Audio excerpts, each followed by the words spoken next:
Yo, what's going on, everybody? It is Tuesday, November 16th.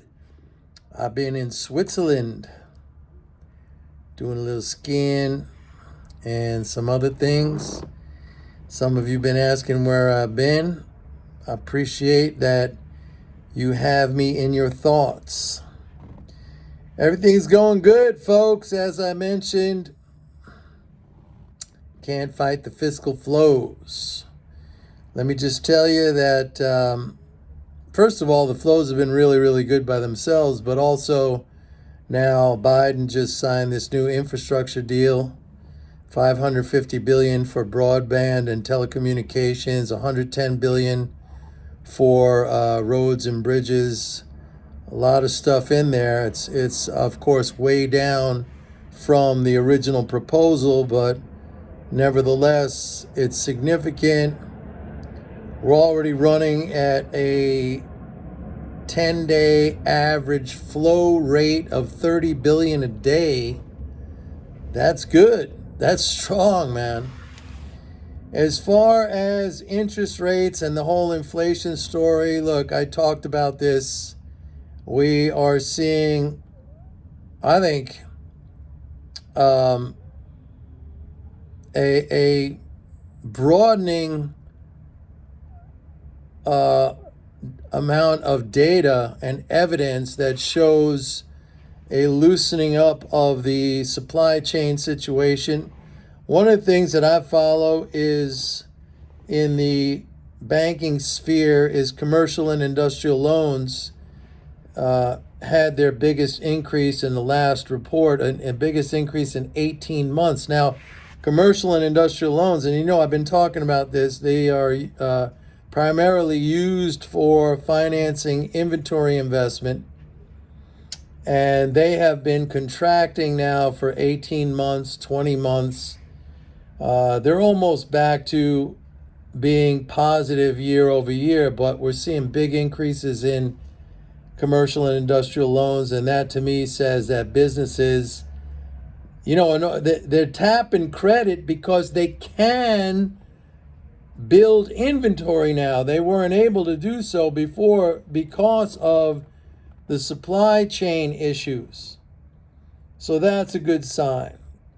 I mean, we've seen crude inventories build up in 6 of the last 5 weeks. I mean, there's a whole bunch of stuff. We see China exports at a record high. There's a whole bunch of stuff that would, freight rates. I've been talking about freight rates.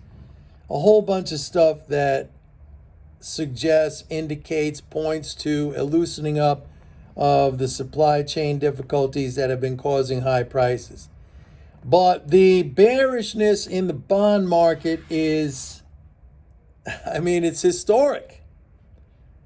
There's no other way I can talk about it. We have very, very high levels of short selling in the futures markets on the 10-year Treasury. All right. One of the things you have to know, well, you don't have to know, but I'm telling you, is that Treasury issuance by the U.S. government is down significantly. It's already down almost $500 billion. We're barely into fiscal year 2022, and it's already down $460 billion year over year. It means $460 billion less bonds, less, public debt has been issued relative to this time last year. You got a market that's really, really short. You got people very, very negative on interest rates and bonds. From a trader's perspective, when I see something like that, everybody's short, everybody's bearish, there's no supply. Like wild horses can't keep me from betting against something like that. In other words, a contrarian, I think rates are going to come down. So what? We got positive fiscal flows. We have everybody bearish on the bond market.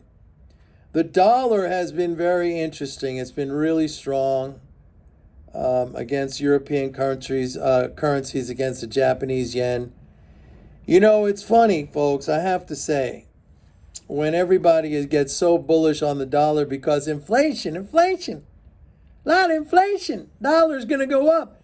But yet, where is that argument when it comes to the Venezuelan peso or the Turkish lira, where they have both those countries have high inflation, and yet that argument is always the currency is going to crash? You can't have it both ways. I'm sorry. If there is a connection between inflation and the exchange rate, then it has to apply the same way under all circumstances. You can't say high inflation is good for the dollar, but it's bad for Venezuela or it's bad for Turkey. So what's happening here is a classic example of portfolio flows that are being driven by a perception. The perception being that high inflation in the U.S. is bullish for the currency because the Fed is going to raise. Look, we've had, I can't even count them anymore, how many interest rate increases in Turkey, or how many interest rate increases in Venezuela, or how many interest rate increases in Ukraine, for example. That doesn't help. So you have to be consistent in your argument, otherwise it's a false argument. And I think what's happening now in the dollar will ultimately be reversed.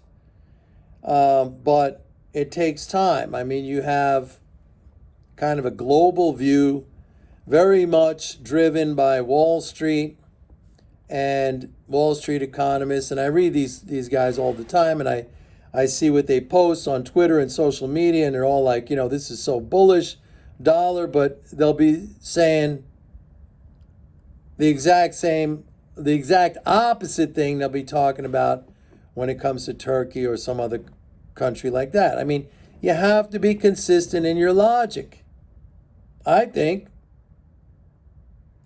And we'll see how that plays out. Now, a lot of times it takes patience. And patience is hard. But that's the name of the game. Anyway, there's money to be made in this infrastructure bill. Broadband communications, there are companies positioned. I sent out an email to my subscribers the other day naming some companies that I think are good investments right now. Remember, you have till the end of this month before basically my report goes institutional. You can still get in at a decent price. If you are having trouble with that, let me know. Maybe I could help you out. But yeah, I've been in Switzerland, did a little skiing in Zermatt, did a bunch of hiking on some mountains, and I will be back in New York City tomorrow. I want to thank everybody who has reached out to me, asking me if I was okay. I'm good. I'm really good. All right, everybody. Have a great rest of the day, and I'll talk to you tomorrow. Bye.